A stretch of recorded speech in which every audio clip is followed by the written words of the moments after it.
Sinong bias yung Christian Saint and why? Ayoko na mga K-pop. Sinong bias nyo na Christian Saint? Storya ni Pablo. Si Pablo ay masayang kumakain sa mundo ng si Pablo! Oh, nayup kang... Hoy, Nay! Naku, ibang piton sa inyo. Bato, Vibe check muna! Kung ang kasalanan ni kinakain, magiging ganyan ka nga talaga. Ano to? Hindi po! Masaya mga kaansan, alam ko gagagaling nyo lang sa inyong kabait-baitan mga pag-uwi nung Holy Week. Magbabalik na tayo sa ating mga trabaho, pag-aaral, at kung ano-ano pa mga kalandian nyo pag-uwi nyo. Kaya ngayon, para mahanda kayo sa balik buhay natin ngayon, maglalaro tayo na isa sa mga pinakapaborito nyo na tumawa ka, talo ka, tatlong buhay dyan, atin na agad simulan. ASMR. Ano kayo mellifluous? Ooh, crispy.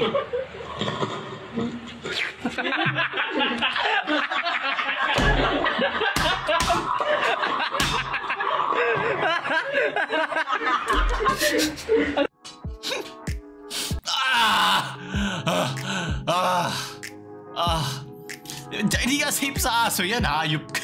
Ako, yari ka aso, ikaw ang pupulutanin mamaya, anak ko ka. Ayoko na isang pang kiluwa, para awa nyo na. Mia sa report, galing kayo mga lumang palabas. Siyempre, papahuli ba tayo sa rides? Kaya siyempre mga nagbabakasyon. Ito sa pinakakinatatakutang rides dito sa Star City, mapabata man o matanda. Dito, halos 3 minuto ka pa iikutin sa ere.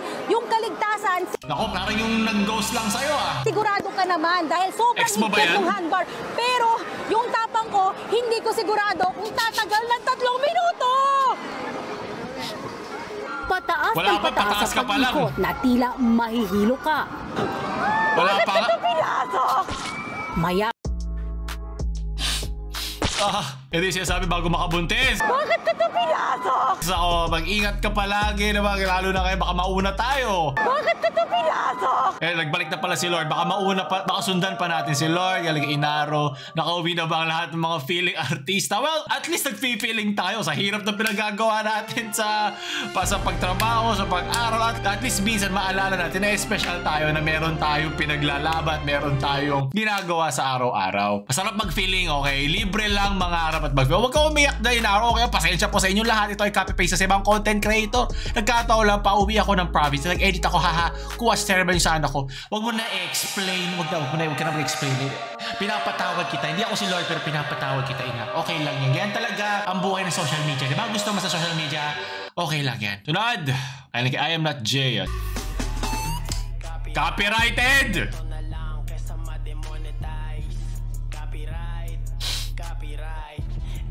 Hindi nangyari no alas 3 eh.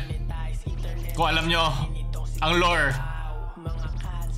Yung gusto ko utusan ng nanay mo, pero nagbibingi-bingihan kaya nagtutulog-tulugan. Ganyan din ako. Sunod. Sobrang init. Yep, init sa utong at puwet ba yan? AI generated ba to? Sunod. The only bigot.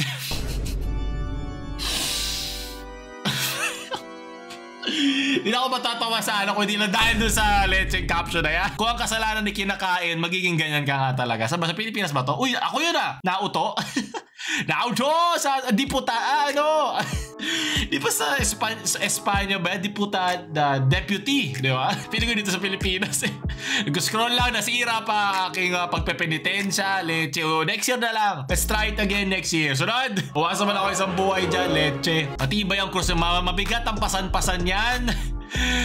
Pag glutinous ka, yan, pwede ka na ipako dyan, leche. Sa Vikings yung last supper. Ay, sige, okay na. Hindi na ako tatawa. Sunod. Why did the chicken cross the road? Why did the chicken cross the road? Ako lumipad, Gog! Shit! What? Di ba siya lumilipad? Ano lang yung pampa-ere lang yun? Sunod. Dali kay storyline. Hindi mo man lang ba ako papansin? Lahat ng ginagawa para lang mapuna, pero nauwi lang ang lahat sa alin. May context to daw. Wait lang. Vibe check muna! Hey! Nung gusto mo ma-appearance si Papa Jesus, di ba? Nais ko! At least hindi na kasi pinag-record, di ba? Ito, Geto rin ako paano pag di ako nilalambing. So context daw dito, sabi daw ito, wala pang sakit yung kuya, request na niya yan. Kasi may alagang aso yung panganay namin. Nung namatay yung aso, may tribute din nung binurol sabi ng kuya ko. Ganon din gusto niya, parang birthday niya lang. Ako rin gusto ko ganyan eh. Ayaw niya malungkot, gusto niya masaya lang. Parang nagiinuman, kantahan, mga kanta niya papatugtugin. May open mic, kaya maraming rapper na bisita nung huling lamay ng kuya ko dahil yun ang gusto niya, di ba? Sino ba naman tayo para turuan paano pa ba mag-grieve? Kung paano pa tayo makikisalamuha sa napanawan, di ba? Wala na tayong pakialam dyan, kaya okay lang. Tuloy! Pwede ba ako mag-abo dyan? Lips of an Angel, bigyan ko ng 20. Sunod! Ito galing The Carlos Salonga Show. Nagbabanking na nakatayo. Nako, mag-iingat ka! Viral nga ngayon at hot topic ang isang rider ngayon sa Marilake. Diba dahil daw sa kakaiba niyang riding style pag lumiliko sa Stairway to... Highway to hell, stairway to heaven! Pambihira ka! Kung magsalita siya parang si General Pambihira ka! Umani nga to ng iba't ibang reaksyon tulad na lang nito. Sabi niya, pang MotoGP daw yung bankingan niya. Hindi pang MotoGP, motocross. Motocross! Ang sabi naman ng isang motovlogger at karerista na si Motodek, wala daw... Ganyan ako lumiko, wala nang problema at tuturo yan, nakakatawa lang yan sa walang alam. Okay lang, diba? Enjoy lang na, basta ingat tayo lagi sa mga nagbabanking dyan, ha? Ito, pag tumawa ka minus. Paano po ba mapupunta sa langit? So, basahin natin sa Matthew 19 verse 14. Sinabi ni Jesus, hayaan ninyong lumapit sa akin ang mga bata. Huwag niyo silang pagbawalan sapagkat ang mga katulad nila ang mapupunta sa Allergic ako sa makasalanan. Okay na, ayoko na. Sunod. Ito, galing kay Hanzo. Yung sawa.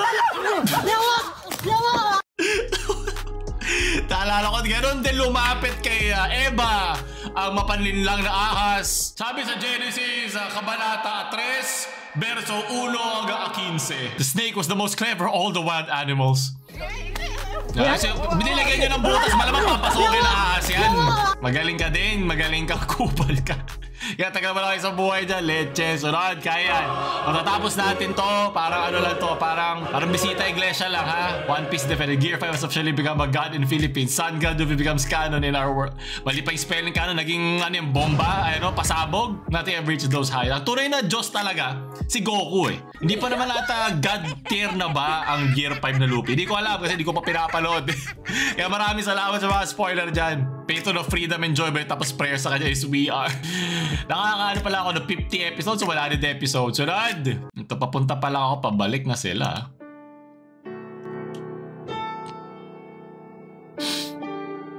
Galing! Napaganda na editing! Pang 200 pesos ah! Pwede ko gumawa ng reel ni Frank. 50 lang. Ito yung footprints in the sand. Only backwards. Galing mo, galing ha? Kaya pala pinagtititingin ng mga tao. Nagbukang tanga tuloy lahat ng tao. Leche. Ganyan din naman sila kay Papa Jesus eh. Pinagtawanan siya, sa kanya ginawa pwede naiintindihan na siya ay naglalakad para sa iba. Sunod. Ano kay Grouchy? Bato-bato, pick daw kami. Ano ba bato? Pa ganun. O sige. Bato, pick.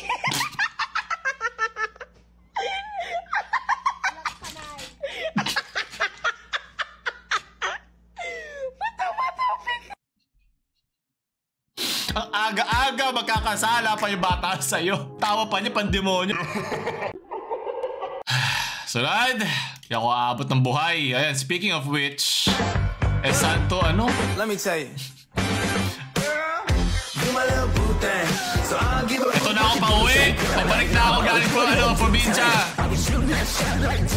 Ito na ako, boss. Saan na ako pumanaw sa mga OT. Leche, sunod. Lagi tayo may oras selfie. Huling selfie bago ang sakuna. Nasa si Oda? Sinong di nakangiti dyan? Ay ba to? Hindi na ako naniniwala leche. Huling ngiti bago daanan ng mga memes na makasalanan na to. Ito si Huda sa Last Supper eh. Last Supper. Ako yung class clown eh. Okay lang yan. Yung Senior Aguila ba yan? Yung sa katabi mo? Sunod! Kay JMX Spurgeon. Nako! Nako, pare-pareho tayo nagdala sa outing. Aba, magaling! Yung tropa mo na lang yung gawin nating ulam. Sino yung pinakamasarap na tropa? Ulam ka mamaya. Ikaw ang pulutan dahil magaling ka. Eh dapat lagi tayo mag-uusap sa GC High. Ayusin natin, wag yung puro blueprint lang, puro drawing ha. Dapat matuloy. Like Jeremy Lyson, when you're a white guy and can find a partner with your minimum... I go to Philippines and I go vlog, okay? I vlog, I get money. Win-win naman na nagkaka-content ang Pilipinas, nagkaka-pera yung vlogger. Pinoy baiting pa rin ba pag Pinoy yun ng bebait? Pag ako ng bebait, baiting pa rin naman yun. Baiting pa ba yun? Sunod, Pondesal. Tanto. Haresco. Shoutout sa Kalibo. Kalibo Cable.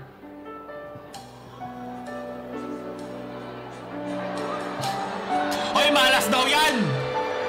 Wala na, linis na. Uwi na lahat. Nalinis na ang buong contest. Ano ko sasabihin sa mga kaibigan Kuya naman hindi marunong pumili ng... Kung ako rin nang sisisihin na mulagan ako. Baka si Kuya bago pumano nung kanina, di ba? Yung kumanta dun sa burol. Sunod. Ano to? Daan lang sana ako. Kaya kay Jem. Sa SM Fairview to ah. Ay ako, ayun o. The Baptism. Kumaano na. Kaano na tumagit na to, no? Kasi naka-ready na eh. Sorry. Natawa ko siya, kakabot na ulo yung magmamap eh. Mutika na ako doon. Matatawa ko dito sa nangyari doon sa sumunod eh, leche. Tanad. Excuse me, wala pong whipped cream yung prop ko. Wala po bang whipped cream yung inyo? Nagsabi po ba kayo sa kahera? Yes po. So meaning, hindi sa inyo tong ng prop na to. Mag-antay ka doon at antayin mong tawagin yung pangalan mo. Yan ang dapat natin kayo. Pwede tayo magkasala. Ilabas agad natin nararamdaman natin. Magaling! Sunod!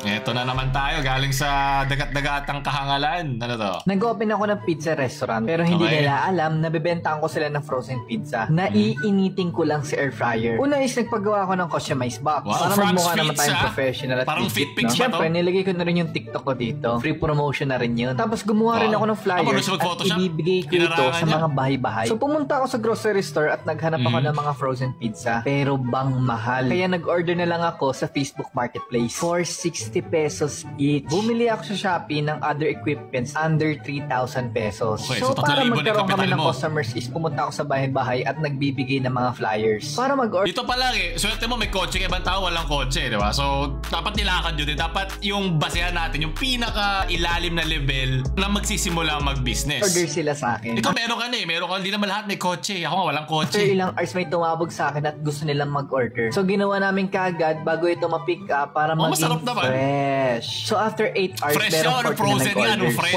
140 pesos yung benta namin. Grabe! At 70 pesos yung cost. Kaya 70 pesos yung kikitain namin per box. So 70 pesos times 40 orders, that's 2,800 pesos every day. So in 30 days, ang pwede mong kitain ay baka 30 days ka na para lahat naman bibili.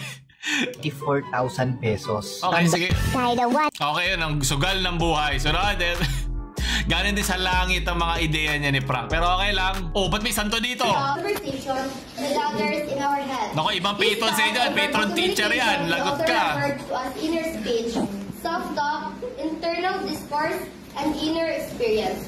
So when we say interpersonal communication, ating dasalan ang ating kaklase bago gumising. Amen. Kabila, wag ka dyan sa kabila. Swear na sa atong kagalingon and then magtubag-tubag rapunta at the same time sa atong utong rapon. So number 2 is interpersonal verbal. So harap-harapan pa dyan na sa tutulog eh, no? Di ba na nagtago sa ilalim? Kulang ka sa training, kuya. Tugon! Tugon bago ma-FA. Oh. Naku, di pa rin niya alam.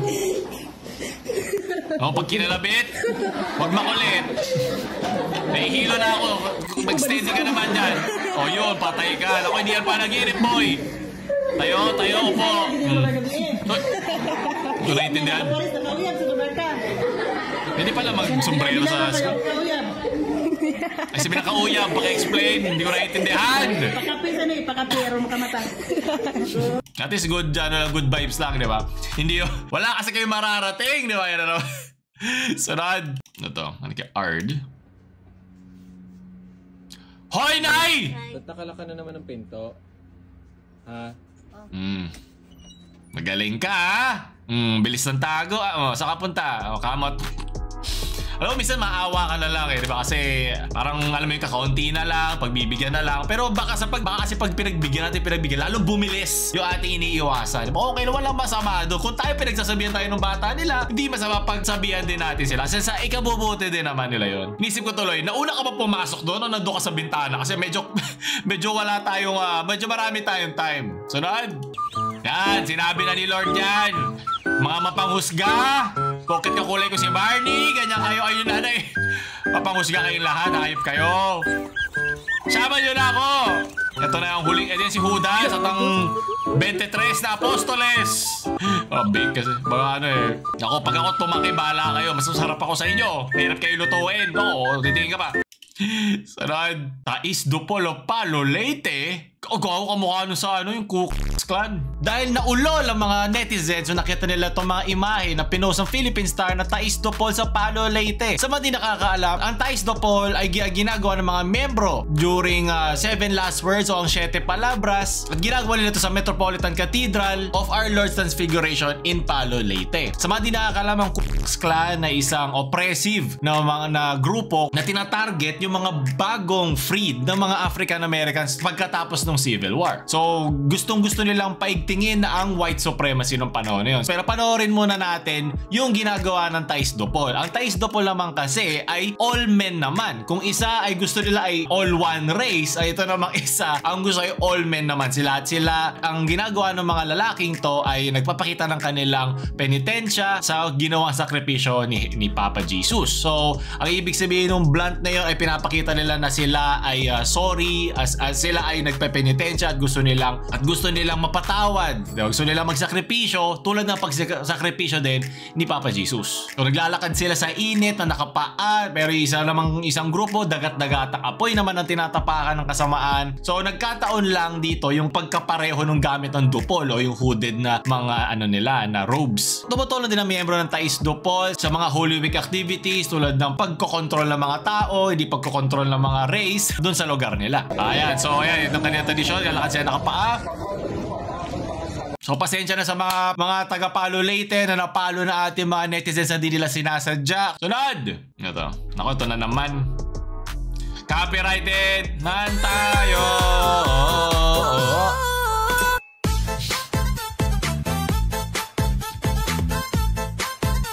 Best edit. Yun ang pinakabagay sa kantang yun. Sunod. Approve dahil dyan. Natugal kay IJ. Storya ni Pablo. Si Pablo ay masayang kumakain sa mundo ng Encantadia. Napakasarap ng kanyang kinakain. Ngunit kapag natuwa daw ang bathala, nagbabagsak daw ito ng isang malaking biyaya. Ito ang storya ni Pablo. Si Pablo.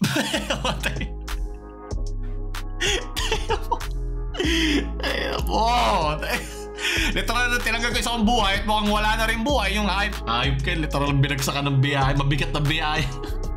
Okay lang, alam mo, para sa kanya, para kay Pablo, okay lang natalo ko. Sige, tapusin na lang natin to. Sinong bias yung Christian Saint and why? Ayoko na mga K-pop. Sinong bias yung Christian Saint? Galing kay Artemis Liza. Sa kanya daw, si Saint Cecilia. Sinsilig ako simikit mga Japanese John the Apostle. Ako siguro siya, Saint Michael Archangel, yung pinakamalakas, di ba? Yun yung depensa kay Satanas. Lahat kayo, depensa ko sa kayo sa mga pinagpapadala yung mga memes. Oy, happy 500. 500k subs, na tayo, cancer po. Sa pating Reddit, maraming salamat. Pagpalain kayo, kahit mga demonyo kayo lahat. Ayun, okay, sunod. Dala tu cuerpo alegría Macarena. Yung mga banal-banalan na uuwi, papuntang Manila. Sabi ko sa ibang movie nga ba ito galing? Ito si Jesus nila. Son of God. The Bible. Lagi siyang Jesus. Okay, sunod. At panguli, kay Eric Yoshi. Finger and clover, they go together. Finger and clover, my love affair. Lahat sisimutin, pati bulbul sa utin. Covered ng clover. Mga the finger! Sumut-sarap kasama ang clover. Ayop kayo lahat. Tapusin na natin doon. Sobra na ating paglalaro. Kung sino para mag-ito, pinto nyo ito, makakatalo ka dyan. Kung hindi kayo makakapunta ng langit. Paul. Na-pressure ka.